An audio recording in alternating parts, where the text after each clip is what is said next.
तो hey guys, video में and तक बने रहें और वीडियो को लास्ट तक देखें। कस्तूरबा गांधी मार्ग पर अपनी मीटिंग खत्म करके केशव वर्मा ऑफिस बिल्डिंग से बाहर आया। उसे जोरों से भूख लगी थी। वो आज सुबह ही यमुनानगर जगाधरी से दिल्ली इस मीटिंग के लिए आया था। गाइस, वीडियो को फुल एंड जब तक भी वॉच केशव करो। वर्मा दिल्ली आता था, वो हमेशा कनॉट प्लेस के एक रेस्टोरेंट में लंच करता और वापस जगाधरी के लिए रवाना हो जाता था। आज भी उसी रेस्टोरेंट में जाने के लिए केशव ने टैक्सी पकड़ी थी, लेकिन रास्ते में उसे एक नया छोटा सा रेस्टोरेंट दिखाई दिया, दिल्ली रेस्टोरेंट। उस रेस्टोरेंट का आउटलुक केशव को बहुत अच्छा लगा। उसने टैक्सी वहीं छोड़ दी और दिल्ली रेस्टोरेंट में गया। जैसे ही दरवाजा खोलकर केशव अंदर आया, उसके कदम हैरानी से वहीं जम गए। उसे यकीन नहीं हो रहा था जो उसकी आंखें उसे दिखा रही थी। बाहर से दिखने वाला छोटा रेस्टोरेंट अंदर से फुटबॉल के मैदान जितना बड़ा था। सारी टेबल्स फुल थी। लोग बातें करते हुए फूड एंजॉय कर रहे थे। केशव हैरान फटी नजरों से देख रहा था कि वहां मैनेजर आया और बोला, हेलो मिस्टर केशव, प्लीज आप इधर आइए, आपकी टेबल यहाँ रिजर्व्ड है। मेरी टेबल यहाँ? पर मैंने तो कोई रिजर्वेशन नहीं करवाया। और इसको मेरा नाम कैसे मालूम? मैनेजर, आपको कोई गलतफहमी हुई है। मैं तो यहाँ से पास हो रहा था। नया रेस्टोरेंट देखकर फूड ट्राई करने आ गया हूँ। मैनेजर ने तुरंत अपने टैब की स्क्रीन केशव को दिखाई और बोला, ये देखिए हमारा बुकिंग पेज, ये आपका नाम, फोटो और ये यूपीआई आईडी जिससे आपने रिजर्वेशन का पेमेंट भी किया था। और देखिए नोट में आपने मेंशन किया है कि आप यमुनानगर जगाधरी से आ रहे हैं और कस्तूरबा गांधी मार्ग पर मीटिंग करने के बाद लंच करने यहाँ आएंगे। केशव का दिमाग चकरा गया। सब कुछ सही था, लेकिन उसने तो ये सब किया ही नहीं। फिर कैसे हो गया? केशव को कुछ समझ नहीं आया और वो मैनेजर के पीछे चलता चला गया और लगभग 1 किलोमीटर चलने के बाद मैनेजर ने उसे एक टेबल पर बिठा दिया जिस पर उसी के नाम का रिजर्वेशन लगा हुआ था। केशव को समझ नहीं आ रहा था कि ये हो क्या रहा था। इतना बड़ा और लंबा रेस्टोरेंट तो हो ही नहीं सकता, और वो भी दिल्ली के इस इलाके में होना तो नेक्स्ट टू इम्पॉसिबल था। वेटर आया और मेनू सामने रख दिया। केशव ने नजर दौड़ाई। रेट लिस्ट नॉर्मल थी। केशव ने तंदूरी चिकन और नान का ऑर्डर दिया और अपने मोबाइल पर बिजी हो गया। तभी उसने देखा एक अजीब सी शांति चारों ओर छा गई थी। लोगों की बातों का शोरगुल एकदम से गायब हो गया था। केशव ने आसपास देखा तो हैरान रह गया। सारे लोग उसे घूरे जा रहे थे। सबने खाना पीना बंद कर दिया था। बस एक टक केशव को घूरे जा रहे थे। ये देख केशव को बेचैनी होने लगी। ये लोग पागल हो गए हैं क्या? मुझे ऐसे घूर क्यों रहे हैं? अपने प्लेट से खाते क्यों नहीं हैं? केशव की इच्छा हुई कि वो चीखे, चिल्लाए इन लोगों पर, लेकिन केशव ने खुद पर काबू किया और इशारे से मैनेजर को बुलाकर नाराजगी जताते हुए बोला, What the hell is going on? I didn't get you sir. ये रेस्टोरेंट है या पागल खाना? ये लोग पागलों की तरह मुझे क्यों घूरे जा रहे हैं? कौन लोग सर? अरे ये जो रेस्टोरेंट में बैठे हैं, ये अपना लंच क्यों नहीं कर रहे? मुझे क्यों घूर रहे हैं? पर सर इस समय आप हमारे इकलौते कस्टमर हैं। पूरा रेस्टोरेंट खाली है। ये सुनकर केशव ने देखा तो डर से चीख पड़ा। उसके पसीने छूटने लगे। सच में वो पूरे रेस्टोरेंट में अकेला बैठा था। फुटबॉल ग्राउंड साइज के रेस्टोरेंट में सिर्फ अब वो था। ऐसा कैसे हो सकता है? अभी तो पूरा रेस्टोरेंट फुल था। कुछ तो गड़बड़ है यहाँ। केशव की घबराई हालत देखकर मैनेजर ने पूछा, are you okay mister Keshav? मुझे वॉशरूम जाना है। केशव किसी तरह यहाँ से जाना चाहता था। सर वॉशरूम उस साइड में है। तुरंत केशव उठा और उस ओर गया। केशव चलता गया और चलता चला गया, लेकिन वॉशरूम नहीं आया। केशव ने अपनी स्मार्ट वॉच को देखा तो हैरान रह गया। वो 2 किलोमीटर दूर आ गया था और वॉशरूम कहीं नहीं था। तभी उसकी नजर वॉशरूम के दरवाजे पर पड़ी और दौड़कर केशव वॉशरूम में घुस गया।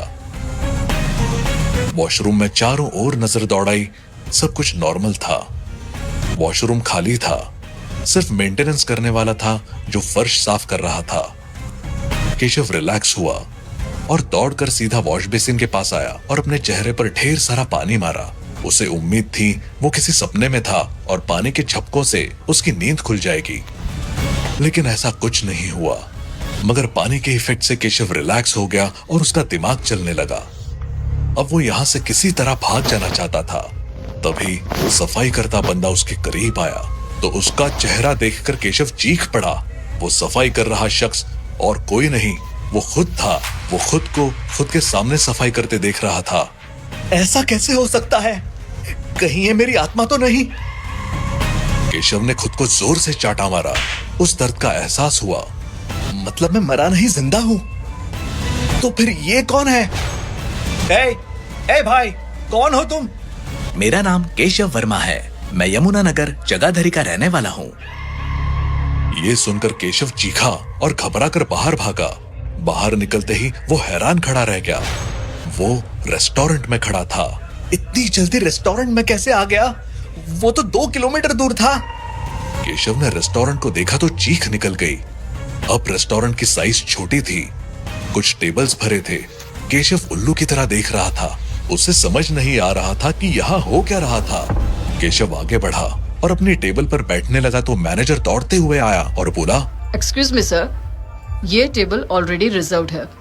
हाँ, इसीलिए तो यहाँ बैठ रहा हूँ। मेरा नाम तो रिजर्व्ड है। सॉरी सर, ये table single customer miss Neha Rajput के लिए रिजर्व्ड है। And I am sure sir, ना तो आप मिस है और ना ही आपका नाम नेहा राजपूत होगा। ये क्या बकवास कर रहे हो? अभी तो तुमने मुझे यहाँ बिठाया था, मेरा रिजर्वेशन अपने टैब पर दिखाया था, और अब तुम ये कह रहे हो मेरा रिजर्वेशन नहीं है। अपने किचन में जाकर देखो, मेरे नाम का ऑर्डर भी होगा, तंदूरी चिकन और नान का। तंदूरी चिकन? सर, ये प्योर वेज रेस्टोरेंट है। केशव चीखते हुए बोला, क्या? This is impossible. तुम लोग मेरे साथ कोई गेम खेल रहे हो क्या? कभी ये रेस्टोरेंट छोटा हो जाता है, कभी बड़ा हो जाता है। ये हो क्या रहा है यहाँ पर? सर, ये देखिए, आपके नाम का कोई रिजर्वेशन हमारे रेस्टोरेंट में नहीं है। कहते हुए मैनेजर ने टैब दिखाई और कहा, पर एक टेबल अभी खाली है। आप यहाँ हमारा फूड और सर्विस एंजॉय कर सकते हैं। जी नहीं, अब मुझे यहाँ से जाना है। यहाँ की गोलमाल में उलझना नहीं है। कहकर केशव जाने लगा तो मैनेजर ने सामने आकर उसका रास्ता रोक लिया। सॉरी सर, आप बिना खाए यहाँ से नहीं जा सकते। अरे, जबरदस्ती है क्या? मुझे नहीं खाना, मैं जा रहा हूं। मैनेजर ने कसकर केशव का हाथ पकड़कर रोक लिया और बोला, सर, ये हमारे रेस्टोरेंट की पॉलिसी है। हम यहाँ बिना खाए कस्टमर को नहीं जाने देते। छोड़िए मेरा हाथ। मेरे पास पैसे नहीं है देने के लिए, तो मैं कैसे खाऊं? सर, पैसा वसूलने के दूसरे तरीके भी है हमारे पास, पर बिना खाए हम आपको नहीं जाने दे सकते। This is final. केशव ने झटके से अपना हाथ छुड़वाया। रोकने की कोशिश की तो जेल में डलवा दूंगा तुम सबको। दिल्ली का नहीं हूं तो ये मत समझना तुम दिल्ली वाले मेरा कुछ भी कर दोगे। गुस्से में भरा केशव जाने लगा। दरवाजे पर 2 तगड़े बाउंसर आकर खड़े हो गए। ये देखकर केशव वहां बैठे लोगों से बोला, देख रहे हो आप सब किस तरह ये गुंडागर्दी हो रही है यहाँ। ये देख एक कस्टमर बोला, तुम यहाँ लंच करने आए हो तो लंच करो ना, गुंडागर्दी तो तुम कर रहे हो। तभी दोनों बाउंसर्स ने केशव को दोनों ओर से पकड़ा और घसीटकर एक टेबल की ओर ले जाने लगे। केशव चीखने लगा, हाथ पैर मारने लगा, लेकिन सभी लोग अपने खाने में बिजी थे। वो लोग यूं रिएक्ट कर रहे थे जैसे वहां केशव हो ही ना। दोनों बाउंसर्स ने केशव को एक टेबल पर बैठा दिया और दोनों वहीं खड़े हो गए। वेटर ने मेन्यू कार्ड रखा और ऑर्डर लेने के लिए आदर के साथ खड़ा हो गया। हार कर केशव ने मेन्यू कार्ड उठाया और ऑर्डर करने के लिए देखने लगा तो चीख पड़ा, 1 रोटी 1 लाख रुपए की? ये क्या पागलपन है? इतना पैसा नहीं है मेरे पास देने को। तब मैनेजर आया और बोला, सर, आप बिल की टेंशन ना लें, आप तो सिर्फ फूड एंजॉय कीजिए, बाकी हम देख लेंगे। क्या देख लेंगे? इतना पैसा भी तो होना चाहिए मेरे पास देने को। देखो प्लीज, मुझे यहाँ से जाने दो। मैं कोई इशू क्रिएट नहीं करना चाहता हूँ।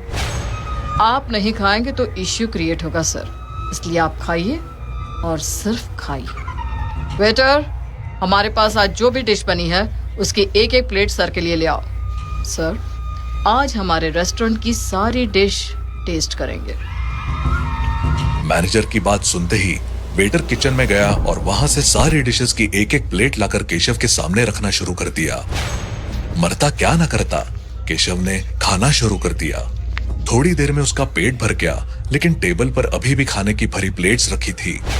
जितना खा सकता था मैंने खा लिया, अब मैं और नहीं खा पाऊंगा, मर जाऊंगा मैं।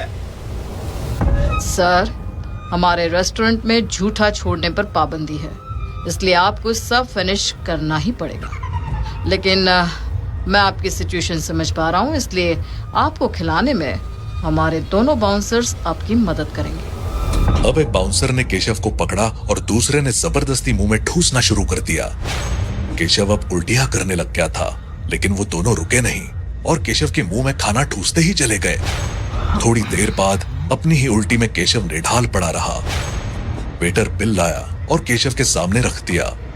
केशव ने बिल देखा और वो रोने लगा। 10 करोड़ का बिल? मैंने पहले ही कहा था मेरे पास पैसा नहीं है। 10 करोड़ कहां से चुकाऊंगा? वो हम वसूल लेंगे। मैनेजर ने कहा तो केशव चीख पड़ा और बोला, देखो, मैं एक बात बताता हूं तुमको, यहाँ किसी शैतानी ताकत का साया है, इसीलिए तुम लोग ऐसी हरकतें कर रहे हो। देखो, मैं एक अच्छे तांत्रिक को जानता हूँ, वो यहाँ से शैतानी रूह को निकाल भगाएगा। ये सुनकर मैनेजर बोला, हमें पता है, हम सब पसेस्ड हैं। उस शैतानी काली ताकत के कहने पर हम ये सब कर रहे हैं। अब उसी ने कहा है, जब तक केशव वर्मा फ्रॉम जगाधरी यमुनानगर अपना बिल नहीं चुका देता, वो इस रेस्टोरेंट में काम करता रहेगा। वेटर, सर को वॉशरूम में ले जाओ। अब से बिल चुकता होने तक मिस्टर केशव वॉशरूम को क्लीन करने का काम करेंगे। तब से लेकर आज तक केशव वर्मा हॉन्टेड दिल्ली रेस्टोरेंट के वॉशरूम को क्लीन कर रहा है।